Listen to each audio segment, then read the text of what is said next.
ఇప్పుడు నీకు 10 ఏళ్ళు వచ్చాయి కాబట్టి మనం కొన్ని స్మాల్ రూల్స్ ఫాలో అవ్వాలి. ఎలాంటి రూల్స్ అమ్మా?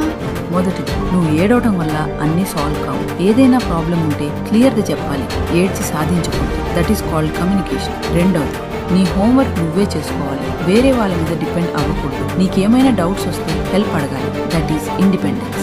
మూడవది, బొమ్మలతో ఆడుకున్న తర్వాత వాటిని ఎక్కడ తీసావో అక్కడే పెట్టాలి. That is being organised. నాలుగవది, బ్యాడ్ వర్డ్స్ అస్సలు వాడకూడదు. That shows respect. ఐదవది, నువ్వు తప్పు చేసినప్పుడు మనస్ఫూర్తిగా క్షమాపణ చెప్పాలి. That is responsibility. ఆరవది, తెలిసిన వాళ్ళని చూసినప్పుడు మంచిగా పలకరించాలి. That is good manners. ఏడవది, ఇంటి పనుల్లో అమ్మా నాన్నలకు ఇష్టంగా హెల్ప్ చేయాలి. That is sharing. ఎనిమిదవది, నీకు ఏదైనా అర్థం కాకపోయినా లేదా డౌట్ వచ్చినా మౌనంగా ఉండకుండా వెంటనే అడిగి తెలుసుకోవాలి. That is honesty. తొమ్మిదవది, కారణం లేకుండా కోప్పడ్డం, చిరాకు పడ్డం చెయ్యకూడదు. నీ ఎమోషన్స్ ని కంట్రోల్లో ఉంచుకోవాలి. పదవది, ప్రతిరోజు కొత్తగా ఏదైనా నేర్చుకోవడానికి ప్రయత్నించాలి. That is growth. సరే అమ్మా, నాకు అర్థమైంది. Very good.